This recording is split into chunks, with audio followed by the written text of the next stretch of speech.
Que Dios te bendiga en esta hora de manera abundante. Muchas gracias por visitar una vez más este canal. Quiero hacer un comentario en este momento acerca de lo que estamos viviendo en el mundo en este momento, sin mucha edición, sin muchos filtros. Quiero hablar acerca de lo que es la cuarentena, un poco, qué dice la palabra de Dios.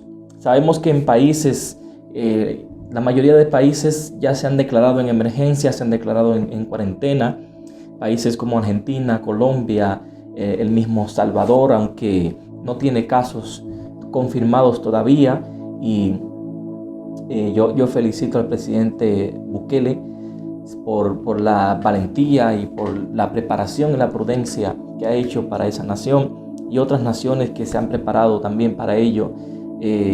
Pero el coronavirus ha alcanzado a todas las naciones. Casi todas las naciones han sido alcanzadas por el coronavirus. Panamá, Bolivia, Chile, Argentina, Portugal, Hungría, Bulgaria, Japón.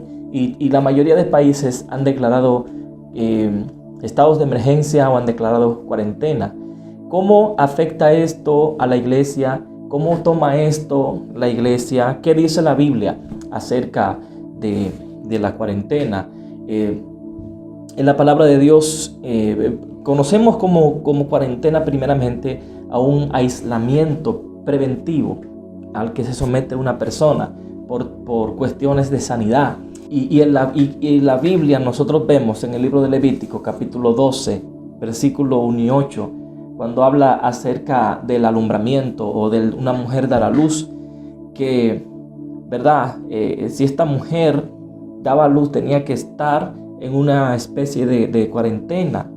Dice allí, la vamos a leerlo, Levítico 12, 1 al 8. Si una mujer da a luz a un varón, ella quedará impura por 7 días, como cuando tiene su menstruación.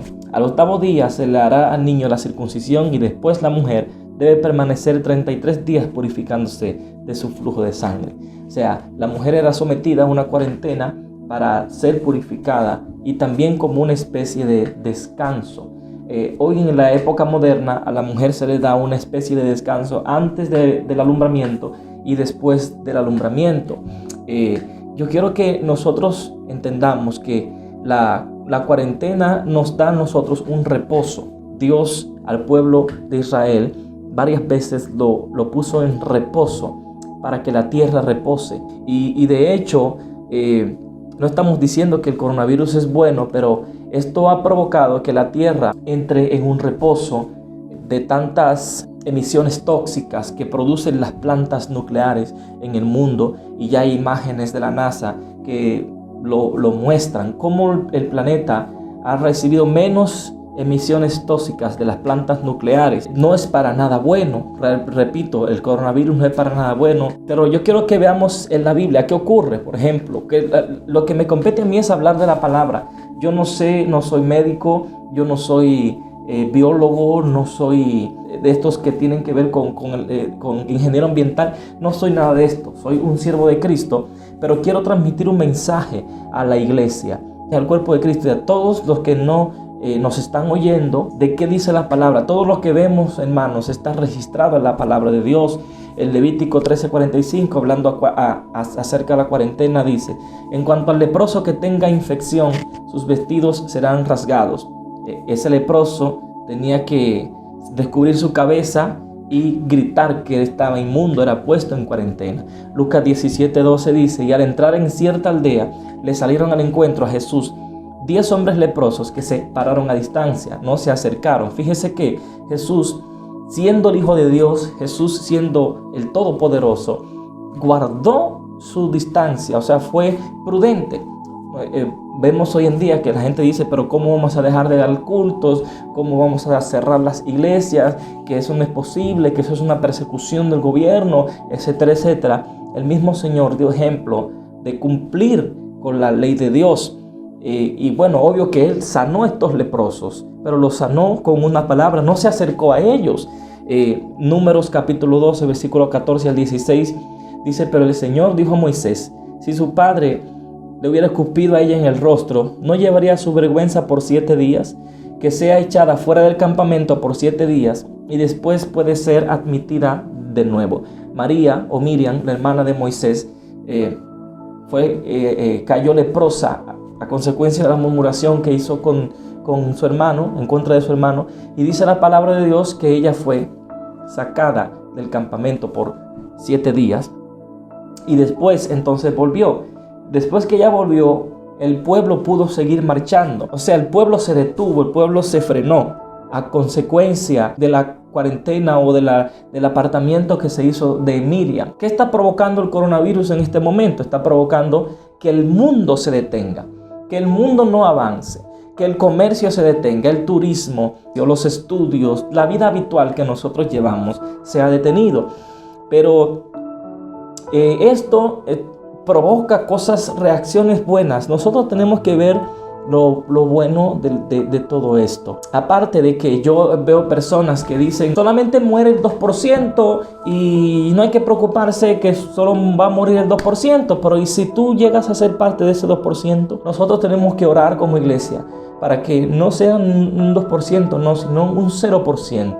Pero a pesar de eso, desde nuestro lugar de batalla, desde nuestro escondite en el Señor, orar por los que están padeciendo por coronavirus, orar para que Dios no nos permita que eso toque nuestras familias y que nos guarde de todo mal. O sea, no estoy diciendo que estamos inmunes a padecerlo, no estamos diciendo que estamos libres de que seamos contagiados de coronavirus, que vamos a decirlo en la palabra más adelante. En el libro de Segunda de Reyes, capítulo 15, versículo 5, dice: y el Señor hirió al rey y quedó leproso hasta el día de su muerte. El coronavirus en este momento está alcanzando no solamente a civiles normales, sino también a gobernantes, a reyes.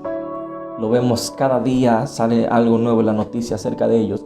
Y es un asunto totalmente serio. A través de la historia han surgido muchas pandemias, por ejemplo la viruela, el sarampión. Hubo una pandemia llamada la gripe española que mató entre 50 y 100 millones de personas y fue una de las más graves de la historia moderna. Eso ocurrió entre los años 1918 y 1920 y se calcula que murieron 100 millones de personas alrededor del mundo. También habla la historia acerca de la peste negra o peste bubónica, que fue la pandemia de peste más letal de la historia. Y esto dice la historia que la peste negra fue la provocación que necesitaba la sociedad para evolucionar. O sea, realmente nosotros tenemos que ver de lo malo, tenemos que ver qué es lo que viene después, cuál es la evolución que viene detrás de esto. Sabemos que la economía está en picada, sabemos que todo está yendo aparentemente de mal en peor, pero después de la peste negra, la sociedad evolucionó, la sociedad tomó cambios. O sea, las pestes, las enfermedades nos muestran de qué adolecemos la sociedad. La sociedad adolece muchas veces de higiene, la sociedad adolece de prudencia, de paciencia. Se declara estado de emergencia o antes de declarar estado de emergencia todos van a los supermercados, vacían todo, se llevan todo, no piensan en el prójimo. O sea, las enfermedades muestran que estamos enfermos nosotros de orgullo, enfermos de pensar en nosotros mismos y no pensar en el prójimo. La peste negra mató alrededor de 75 millones de personas en la mitad del siglo XIV. Está el virus de la inmunodeficiencia adquirida o el VIH, que también ha matado millones de personas y sigue vigente. No se ha encontrado una cura para el VIH todavía. Está la plaga de Justiniano, comenzó en el siglo VI en el imperio de Bizantino, y esta pandemia se extendió por todo el imperio y más allá y mató a más de 25 millones de personas. También hay una plaga llamada la tercera pandemia que mató unos 12 millones de personas. Esta tercera pandemia, como así se llama, comenzó en la provincia de Yunnan en China en el siglo XIX. Esta pandemia estuvo activa hasta el 1959 y provocó en decenas de años que murieran más de 12 millones de personas.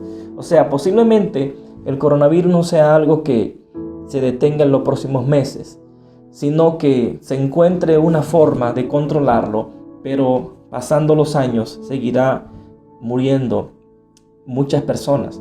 Está la fiebre tifus transmitida por insectos, como también está el dengue, que mata millones de niños, miles de niños en el mundo, el cólera que ha matado a más de 3 millones de personas, y por último la gripe de Hong Kong, que esta es una pandemia más de gripe causada muy probablemente por una variación de la gripe H3N2 y que apareció en el verano, y esta pandemia ha matado a más de 1 millón de personas en poco tiempo.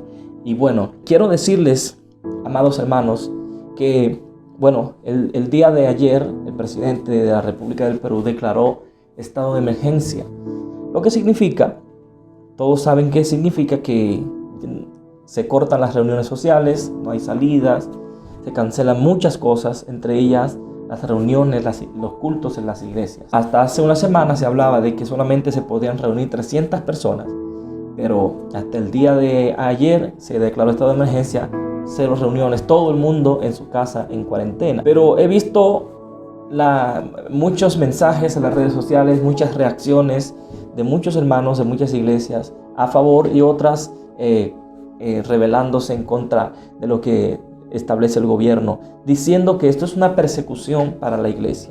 Amados hermanos en Cristo, la cuarentena no es una persecución para la iglesia, es una forma de proteger a los ciudadanos. Y nosotros somos ciudadanos de un país. Tenemos que estudiar un poco más las escrituras y ver qué hay en la Biblia acerca de la protección de Dios hacia su pueblo. A veces pensamos que el mismo ángel de Jehová va a venir en forma física y nos va a proteger. A veces pensamos que no va a venir una voz del cielo que me va a decir sigue haciendo culto, sigue, que Dios está contigo. Y no es así. Cuenta una historia que una vez un hombre se estaba ahogando en el mar y él decía: Dios me va a proteger, yo sé que Dios me va a sacar de aquí, de este lugar. Llegó un barco que lo vio ahogándose y le dijo: amigo, ¿necesitas ayuda? No, yo no necesito ayuda, Dios me va a proteger, no te preocupes, sigue tu camino. Bueno, se fue. Después vino un barco más grande: amigo, ¿necesitas ayuda? No, mi Dios me va a ayudar, mi Dios me va a rescatar, mi Dios me va a sacar de aquí. Bueno, entonces se fue y después llegó, se ahogó el hombre, y cuando se ahogó llega a la presencia de Dios y le dice: Señor, tanto que oré para que tú me salves y no me salvaste, ¿qué pasó? Y Dios le dice: te mandé un barco, no lo quisiste aceptar, te mandé un bote más grande, no lo quisiste recibir, porque pensaste, estabas esperando que yo vaya en persona a rescatarte. Entonces Dios está protegiendo a su iglesia. En el libro de Génesis capítulo 6 dice la Biblia que Dios iba a destruir la tierra con agua, y habló con Noé: Noé, prepárate un arca. Y dice que Noé entró al arca, llovió por 40 días. Noé estuvo refugiado en el arca por 40 días. Y después del diluvio, pues pasaron 370 días y Noé no bajó del arca hasta ello. Pero Noé era un siervo de Dios, diríamos los cristianos modernos. ¡Qué falta de fe la de Noé! ¿Acaso Dios no era poderoso para protegerlo de la lluvia y del diluvio? Ese fue el medio que Dios usó, que él se encuarentenara para ser salvo del diluvio, del juicio. Vemos después que Lot, sobrino de Abraham, en Génesis 13, fue sacado de Sodoma y Gomorra. Dios envió juicio a Sodoma y Gomorra por la aberración sexual que había allí. Y dice la palabra de Dios que Dios lo sacó de las manos. Lot no quería salir de allí, pero Dios lo tomó de la mano con sus ángeles y lo llevó y lo puso en una cueva. Lo guardó para que no fuera él afectado por el juicio de las naciones que estaban arrojando en esas naciones. Lo que Dios quiere que aprendamos es que Él nos está protegiendo, que la iglesia no son las 4 paredes, la iglesia somos nosotros. Dios quiere que aprendamos: el poder de Dios no se detiene por un virus. He leído comentarios que dicen que el virus detuvo la iglesia. Mentira. Si la muerte no pudo detener a Cristo, mucho menos una gripe. Herodes le mandó a decir: detente, vete de aquí, ¿qué haces predicando? Y Jesús le dijo: mira, dile a Herodes que los ciegos ven, los cojos son sanos, que el evangelio es predicado y que no me voy a detener. Mucho menos una gripe va a detener la iglesia. El hecho de que se detengan de dar los cultos 2 domingos, 3 domingos, eso no significa de que la iglesia se detuvo. Eso no significa de que ya se acabó todo. No significa de que Dios no está con nosotros y que la iglesia perdió el poder y que el Espíritu Santo ya no está con nosotros. No significa eso. Significa de que Dios nos está guardando. Que dónde están las campañas de sanidad y que dónde están los que hacen milagros y dónde están los hombres ungidos de Dios que oran. Están ahí. Pero entendamos que el poder de Dios no es manipulable. Que Dios es soberano. Que Dios estableció en su palabra en Mateo capítulo 24, versículo 7, que habrían pestes y que por más que nosotros oremos, brinquemos, saltemos y creamos que tengamos a Dios en un bolsillo, el Señor hará su voluntad. Y entonces Él quiere proteger al mundo, a su iglesia, quiere proteger y entonces usa a los gobernantes, aunque sean impíos, sean perversos, sean malos, dice la Biblia, que están puestos por Dios. Entonces, ¿qué queremos? Perecer. Si usted quiere perecer, entonces salga a la calle, abra las puertas de la iglesia, reúnase, sea rebelde con las autoridades y entonces haga sus cultos. Nosotros también vemos en Génesis que José fue llevado a Egipto, fue vendido por sus hermanos. ¿Y dónde estaba la protección de Dios allí? Ahí estaba. El plan de Dios estaba ahí. Donde nosotros vemos que todo está en tinieblas, ahí está el plan de Dios. ¿Qué pasó con José? Fue llevado a Egipto, estuvo muchos años allí trabajando como esclavo. Dios lo exalta, pero le advierte que iba a venir una hambruna a Egipto, y no solo a Egipto, sino a todas las naciones alrededor. Y Dios le reveló lo que él tenía que hacer, le reveló a Faraón lo que se tenía que hacer, y José le dijo lo que se tenía que hacer. ¿Y qué hizo José? Fue precavido, prudente, y guardó entonces grano por 7 años para esperar los 7 años de hambre. Y con esas estrategias de guardar, de prudencia, José pudo salvar a muchas naciones de hambre. E incluso a su misma familia se la llevó desde donde estaban hasta Egipto.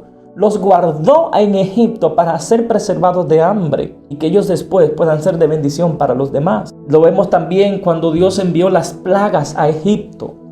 Años después de la muerte de José, en el tiempo de Moisés, dice la Biblia, que Dios envió 10 plagas a Egipto. Y allí estaba la mano de Dios protegiendo a su iglesia, a su pueblo.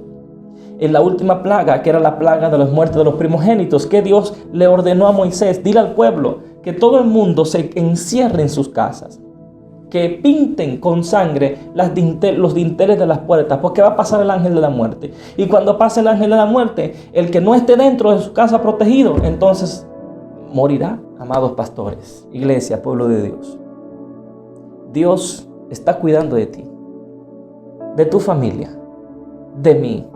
Aprovechemos este tiempo para predicar la palabra por internet, por radio, para predicar a nuestra familia, para pasar tiempo con ellos. Porque estamos afanados en el trabajo, afanados en el ministerio, afanados en todas las cosas que hacemos y no pasamos tiempo con nuestros hijos. Confiar en Dios no significa tomar precauciones. Mire esta imagen ahí. Confiar en Dios no significa no tomar precauciones. Noé fue advertido por el diluvio, construyó el arca. José fue advertido por la sequía, almacenó graneros. José y María fueron advertidos de que Herodes quería matar a los niños. Y Dios mismo le dijo: huyan a Egipto, sálvense, guárdense, hasta que esto pase. No, pero ¿qué Dios es ese que fue capaz de, por el Espíritu Santo, embarazar a María, o que Cristo llegue a María por el Espíritu Santo y ahora que los manda a huir? ¿Qué Dios es ese? Pero es así, hermanos. Dios llevó a José y a María a Egipto con Jesús para ser preservados de la muerte, de la matanza que hizo Herodes con los niños. Y después que pasó todo, entonces regresaron. Proverbios 8:33 dice: atended el consejo, sed sabios y no menospreciéis el consejo. No quiero que el miedo nos gane. No es tiempo de miedo, es tiempo de ser valientes. Quiero leerle algunos versículos, algunas promesas que están aquí. Isaías 41:10 dice: así que no temas, porque yo estoy contigo. No te angusties, porque yo soy tu Dios. Te fortaleceré, te ayudaré, te sostendré con mi diestra victoriosa. Salmo 56:3 dice: Cuando tengo miedo, pongo mi confianza en ti. Amén. Josué 1:9, versículo muy conocido. Yo te lo he ordenado, dice, sé fuerte y valiente, no tengas miedo, ni te desanimes, porque el Señor tu Dios te acompaña donde quiera que vayas. En este tiempo de pestes, en este tiempo de clamor, de muerte, de destrucción, el Señor nos acompaña. Filipenses 4:6 y 7 dice, no se inquieten por nada, más bien en toda ocasión, ahora en esta ocasión de cuarentena, con oración y ruego, presenten sus peticiones a Dios. Denle gracias y la paz de Dios, que sobrepasa todo entendimiento, cuidará nuestros corazones y pensamientos en Cristo. Salmo 23:4 dice, aun si voy por valle temerosos, no temo peligro alguno, porque tú estás a mi lado. Tu vara de pastor me reconforta. Segunda de Timoteo 1:7, pues Dios no nos ha dado un espíritu de timidez, sino de poder, de amor y de dominio propio. Deuteronomio 31:8 dice, el Señor mismo marchará al frente de ti y estará contigo y nunca te dejará ni te abandonará. No temas ni te desanimes. Romanos 8:15, y ustedes no recibieron un espíritu que de nuevo los esclavice al miedo, sino el espíritu que los adopta como hijos y les permite clamar, Abba, Padre. Tu Padre está cuidando de ti. ¿Qué hace el Padre cuando ve al hijo en peligro? Lo salvaguarda. No le dice, tú eres mi hijo, no te va a pasar nada, no te preocupes. No, Él nos está guardando. Salmo 56:4 dice, confío en Dios y alabo su palabra. Confío en Dios y no siento miedo. ¿Qué puede hacerme un simple mortal? ¿Qué puede hacerme un virus? Pero tú estás diciendo que el virus no te va a tocar. No, yo no estoy diciendo eso. El virus me puede tocar. Si Dios lo permite, el virus me puede tocar. Y hasta incluso puede quitarme la vida. Mire lo que dice 2 Crónicas 20:9. Si mal viniere sobre vosotros, o espada, o castigo, o peste, o hambre, nos presentaremos delante de tu casa y delante de ti, porque tu nombre está en esta casa. Y a causa de nuestras tribulaciones clamaremos a ti, y tú nos oirás y nos salvarás. Si acaso llega el hambre, el mal, la peste, si acaso llega el coronavirus a tu familia o a mi familia, ¿qué debemos hacer? Clamar al Señor. Desde ya estoy clamando para que eso no toque mi familia. Pero si la toca, seguiré clamando. Si llega la muerte, seguiré clamando.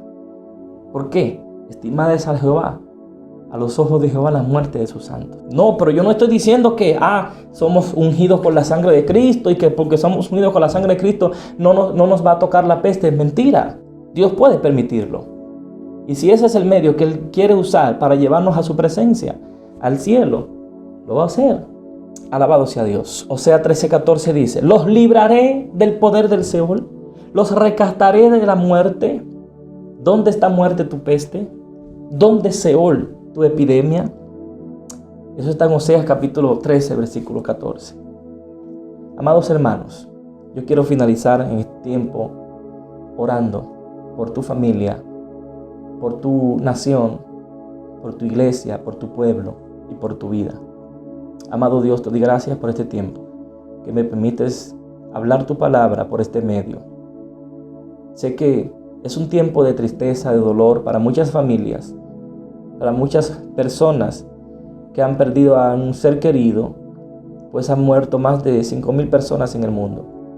Te pedimos que tu mano poderosa sea tocando los corazones y que, oh Dios Todopoderoso, Señor, enseñes a la iglesia, enseñes al mundo, Padre, lo que es tu voluntad, Señor amado. Sabemos que tú te glorificarás y que después de esto, Señor amado, grandes cosas sucederán en la tierra. Cambios grandes vienen para la tierra, para las naciones. Dale sabiduría a los gobernantes para que hagan lo que tengan que hacer y para que protejan a su nación y a su pueblo.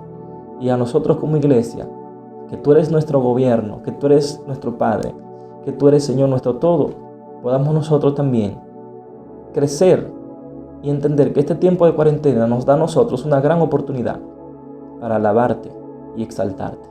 A ti sea la gloria en el nombre de Jesús. Amén. Que Dios les bendiga.